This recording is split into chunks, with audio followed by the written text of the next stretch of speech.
Welcome to another episode of the Chairs Chat. I'm Mercedes Price Harry. I'm your chair for the Lee County GOP until December 2026, or at least, from December 2024 to December 2026. It's a 2-year term. So for now, I am your chair, and I'm here with Richard Leone. And I'm excited to bring Richard onto the podcast because I've known him for quite some time. And many people recognize him as the youngest Cape Coral councilman in the history of Cape Coral. And he is a mover and a shaker. Right now, he is working at Kiwanis. Yes. In Cape Coral. Always very passionate and very involved, very smart, very measured, very strategic. And so I thought he'd be a great member to highlight today. So welcome, Richard. Hey, thanks for having me. I'm excited to be here. Good. Here, let me move your mic a little bit closer. Oh, is it? Okay. Don't be afraid. Yeah, no. All right. So I just want to take, I'm going to do 30 minutes really quick and just kind of get everyone, including the public, to know who you are because I love highlighting members. And so talk to me a little bit about growing up. You grew up in Cape Coral. And you're how old now? Yeah, so I'm 38. Are you 38? Yeah, I'm an old man now. Yeah. No, you're not. But talk to us about growing up in Cape Coral, kind of how you ended up there, and take us all the way up until the Tea Party, which was when we met. Yeah, so I grew up in Cape Coral, born in Florida. My mom actually grew up in Cape Coral too, in Southwest Florida, and one of the first classes of Cape High. Not the full class, because when they opened up, her and the rest of the people that were at Cypress Lake got pissed off because they had to go over to Cape High. Oh, and funny. And interesting. It's I'm a second generation Cape High student, and it's funny because when we were growing up, it was very rare to see people who were actually born in Cape Coral or grew up there. It's their hometown, and now it's just like more and more you see that. And now we talk about old 38.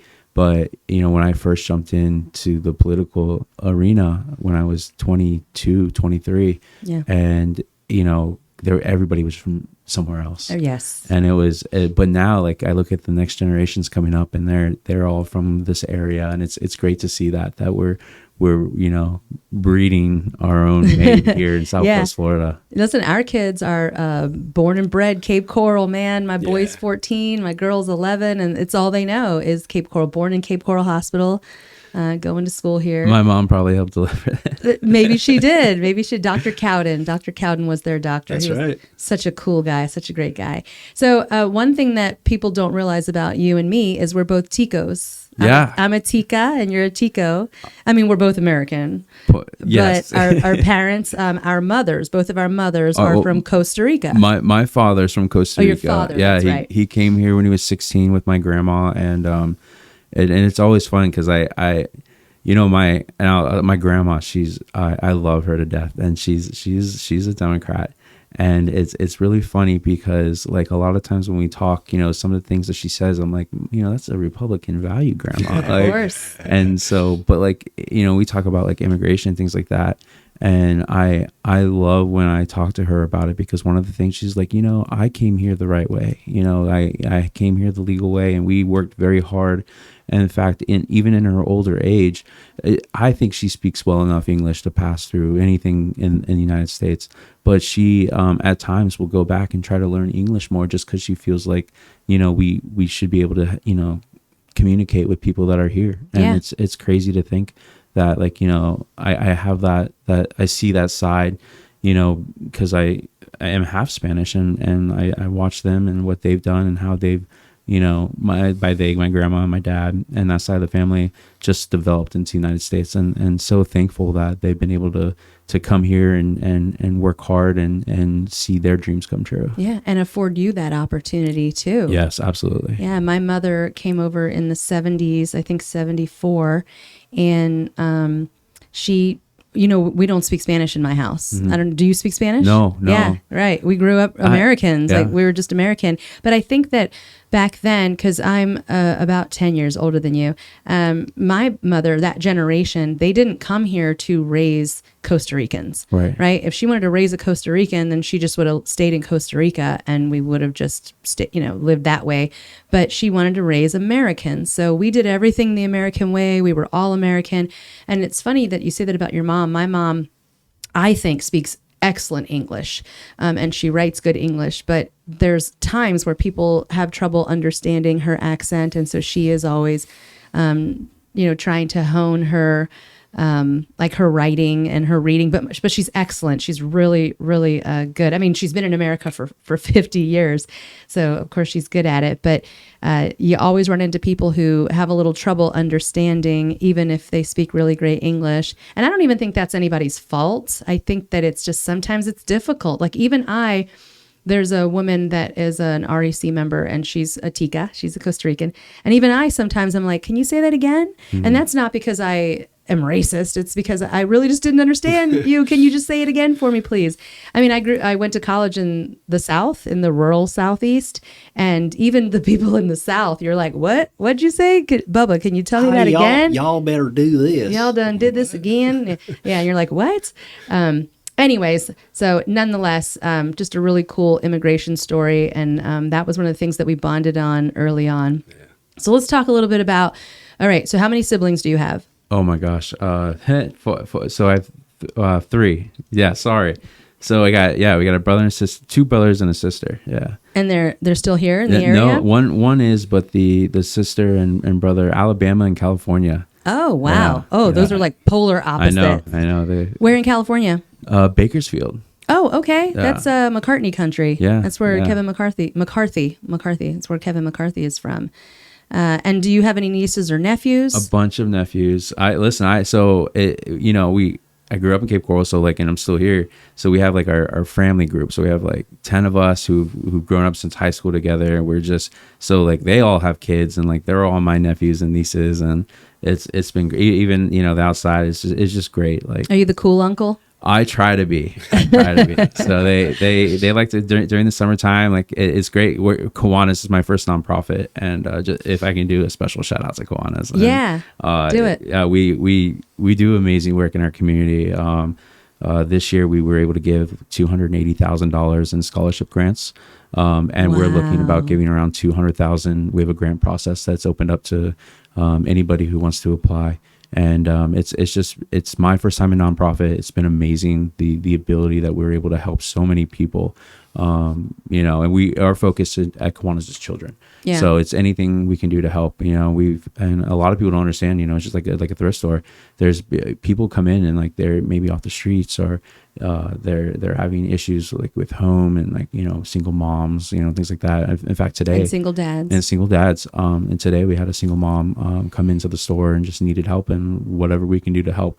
The nations isn't just about it's not making profit. It's just about being able to give back to the community. Yeah. So Kiwanis has been a huge blessing towards Cape Coral, and I'm so happy and proud to be a part of that organization. Yeah. Where in Cape Coral are they located? Or? So we have 2 locations. We have one on 47th, and then in South Cape, near Coronado on 47th, and then near right next to the FOS on Del Prado and Pine Island Road. Okay. So. Okay. That's great. And what did you do before that? Oh, everything. I was in so this is my first nonprofit job, but I was in the private sector. I helped manage Massage Envy for a few years. CVS. I was on council from 2013 to 2017. So, and then it's funny because the more I get into my past, what I did, then I'm 18, 17, Yeah. Yeah. So it's a short record. Just, but it's been a blessed one. Right. I've been very, very thankful, growing up in Cape Coral, especially we talked about it last night at the chamber gala that we were at.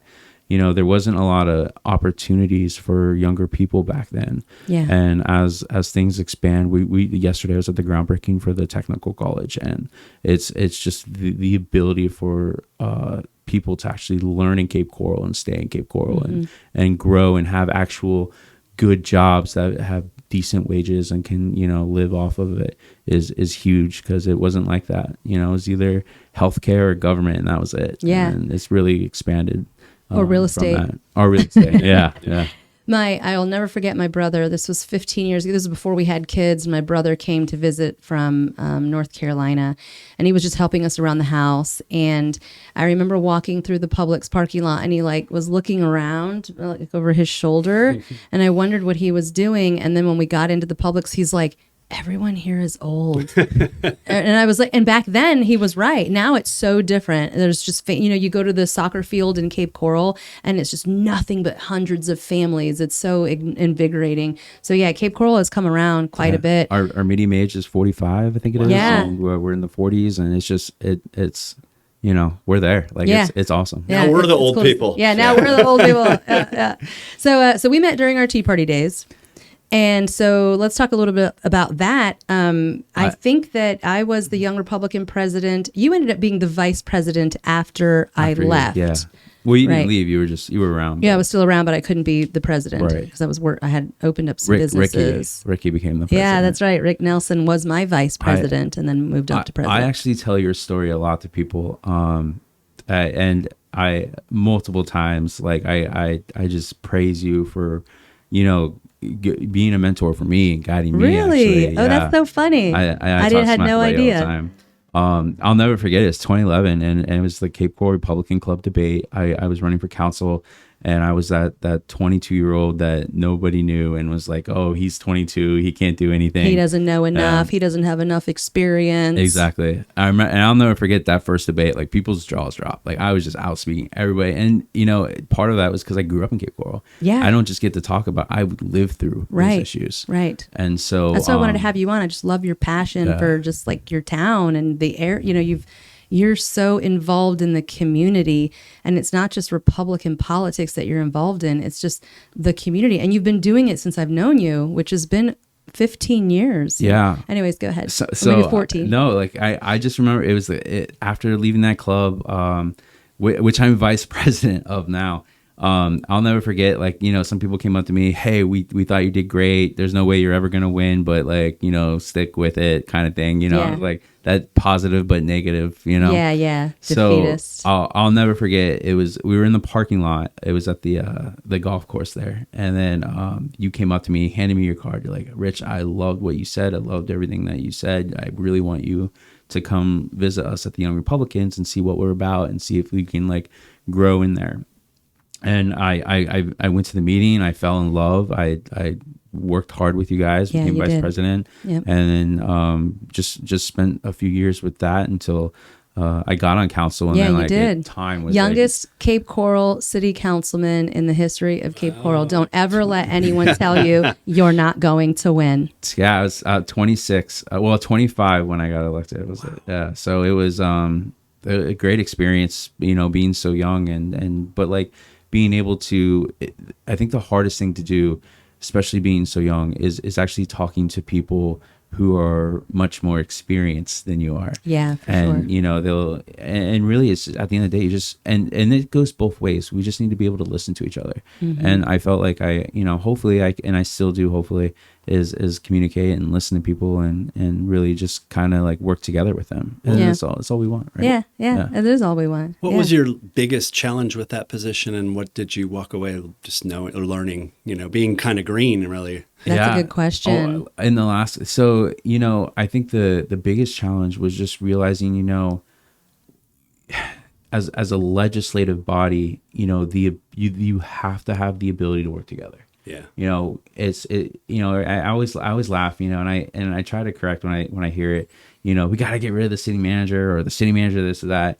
He doesn't set the policy, guys. It's the board, and it's so important, and that's why it's so important. And over the years, I'm like, we got to get conservatives up there. We got to get, good people who are willing to listen and talk and communicate with each other.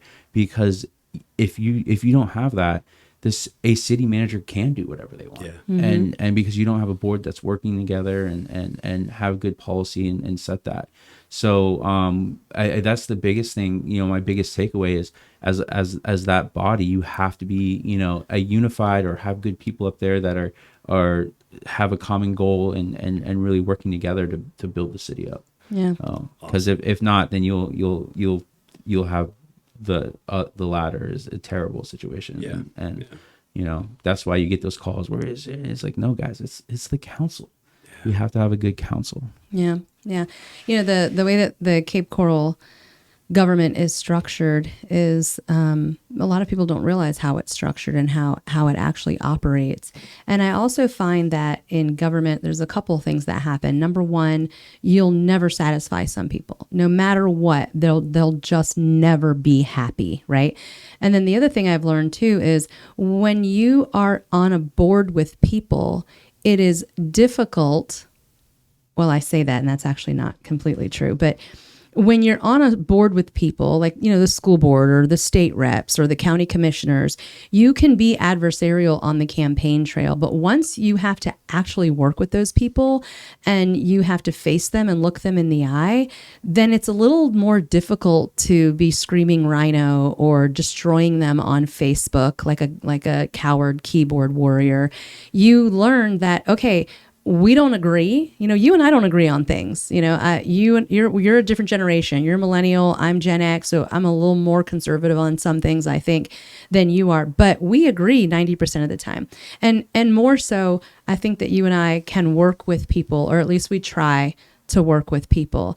And so when you're in a situation like council, where you end up working with people, then everyone goes against you because why are you working with them? And they're all together. And everyone always says, oh, as soon as they get elected, they turn. It's not that you turn. It's that you realize, okay, being that flamethrower on the campaign trail that gets everybody all riled up and gets them knocking on doors, that's actually not effective in government, right?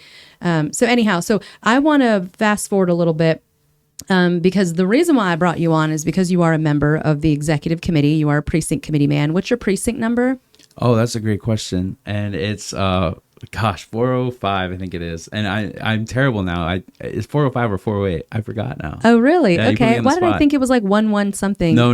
So we don't live near each other. Why was I thinking we live near each other? I'm up in Northwest Cape. Oh, wow. So you're a 400. Yeah. Okay. Anyway, I just wanted to bring you on board because I want to highlight REC members because we're a group of hundreds of people, but there aren't a whole lot of members that are as involved in you as you are with the community, and then separate from the community aren't as involved in the REC as you are. And one of the things that I've really appreciated about you is you've always just been willing to do whatever we needed. And so I thought, let me take a moment to give you some kudos for that, because not many people will do anything at all. And some of them will flat out refuse. But you, from day one, in fact, why don't you tell us, why did you join the executive committee? Because you were a member and then you weren't, and now you are again. Yeah. So, at the end of the day, I was a member. I switched my career over to Massage Envy, and then I was very focused in on that. Now, you were the manager, right? You weren't in there like giving massages. No. I am. Imagine Richard, tight shirt, giving hairy backs. I would not be. We would be losing clients. No. Thankfully, I'm in a management position and leadership position, but it was just very encompassing in that. I was getting involved with the Chamber of Commerce's. I've been involved with those, and for me, it got to the later point where I didn't see eye to eye with some of the REC membership and the leadership at the time, and I needed to focus more locally on the Cape Coral Republican Club and the local clubs, and really just focus on my career, my path, and my training in that. So I just didn't have time for it. Yeah. I come back out, and then you and I had talked over the years, and when you decided to run, and I really wanted to get behind you, and I felt like we could set the REC on a new and renewed path of what we're about. Like especially when I read the RNC, when I read the RPOF, and what the focus on the mission and getting candidates and elections, candidates and making sure the voting process is fair and legal. Yeah. So I wanted to help you get involved and get back in there and really kind of make a difference again in the REC and try to I appreciate work with that. Yeah. My time and I moved to my career path into the nonprofit. My ability to expand my time was afforded to me, so I was able to start getting back more into the clubs that I had to drop off from. Yeah, yeah. And I so appreciate that. And I wanted to point that out that, you came back to the REC because I won the chair and you wanted to support me. So I want to thank you for that. And you've supported me from the beginning. In fact, you are currently the Usher Lead.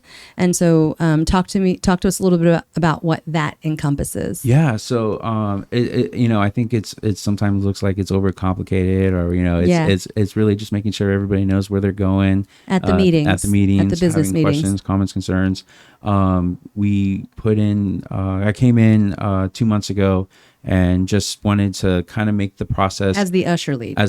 Yeah. I wanted to make the process easier for the ushers to understand. We get more electronic wise, text messaging, just communication.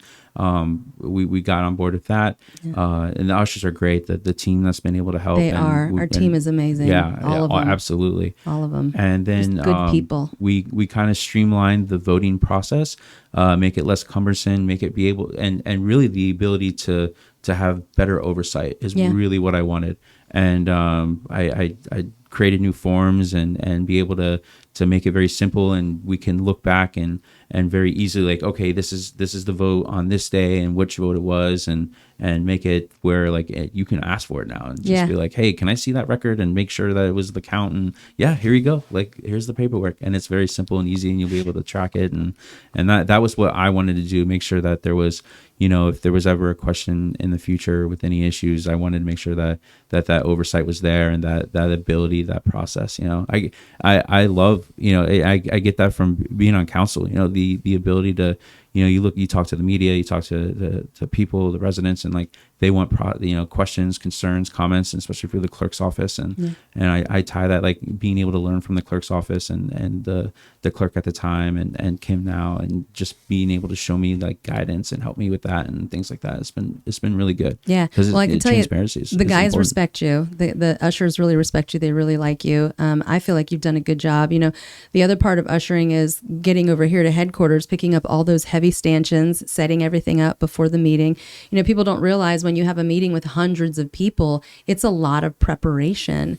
And so, you join the Zooms, which is fun, wonderful, and communicate with a whole group of people who have to show up at a certain time and have very specific jobs to do, and trying to communicate to the memberships where to go and what to do and where to sit. All of those things matter. So I want to thank you. You've done a really good job. When we lost Mary as our secretary, you were kind enough to step up and run for that, which would have been a huge advantage for the organization to have someone young like you with your mindset. That was why I thought you would be great. We have a great secretary, but I thought you were a good contender as well because of your involvement and your knowledge. And so I do want to highlight that I didn't even realize, I did realize, but I didn't even put in my notes that you are the vice chair of the Cape Coral Republican Club. So we have 9 chartered clubs that are chartered under the Republican Party of Florida banner. They're the only ones that are allowed to use the Republican name. So talk to us a little bit about the Cape Coral Republican Club. Yeah. So over the years, the Cape Coral Republican Club has grown tremendously. Yes. We're the largest club in Lee County. Yep. We have, I wish I had the numbers in front of me, like 180, I think, members, That's active incredible. Paid members. Yeah. Great. Without paid members and the people who are on, we're trying to get up to, I think we're around 225, 230. So the club's been amazing. Chris is our president. Cameron is our president. Under his leadership, it's been I had a good phenomenal. time with Chris at the RPF quarterly. So when that came out, I text Chris right away. I'm like, Chris, you got to go to this. Like, it's so important, just to have the connections that we can have with the other presidents in the county, with you as chair. 100%. Yeah, it's so important to have that, because at the end of the day, when we, as much as we want to focus on our local elections and make sure that, that's going well for the Republican Party, it's important that all of Southwest Florida come together and make sure that we get the bigger, the federal and the really the state that crosses lines on the same page. On the same page. Yeah, we've got Yeah. to streamline our communication, our messaging. All of these things are important. Right. And that's what I really respect about the current leadership with the Republican Party of Florida is they have everybody on message, and they invited the club presidents for the first time in 10 years to a quarterly. And, you know, we go to quarterlies. I go as the chair every quarter. I'm required to go to 3 per year, but they meet 4 times a year. And all of them have been great because they're educational, the training, the networking, and the relationships that you build with people really help you in your role. They help you stay motivated. They give you great ideas, great connections. And so I was really happy that we ended up with 4 of our club presidents that were able to make it. It was supposed to be 5, but only 4 that I was able to actually meet at the quarterly. And yeah, it's just important for all of us to stay on message. We really need to unify, which, again, I ran on unity, order, integrity, and you know, some people just don't want unity, right? They're just going to tell you you're a fool if you think you can get people to unify.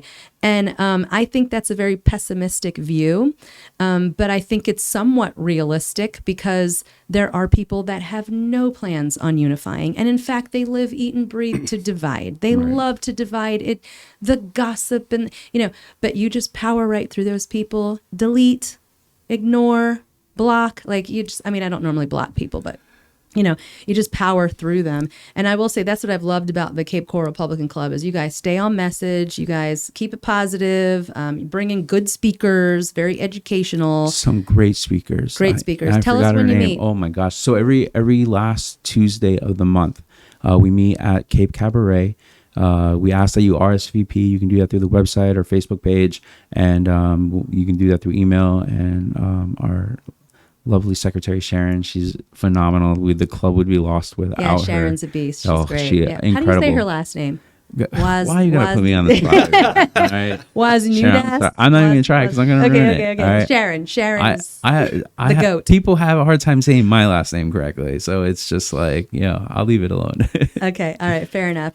All right. Well, we're going to wrap it up here with Richard Leone. I want to thank you for being a dedicated member of the executive committee. I want to thank you for being always positive. Anyone that knows Richard knows that, like, all you have is good energy and good vibes. And so appreciate that so much. Thanks for being a young, invested member of the Republican Party of Lee County, and as well as the Cape Coral Republican Club. And with that, I will go ahead and wrap up today's episode. Please visit us at www.leegop.org. Again, that's leegop.org. You can find out more about the Cape Coral Republican Club, and you can find out more about what we're doing here at the Lee County Republican Executive Committee. We've got some great fundraisers coming up, and we want to see you there. So have a good one, and we'll chat next time.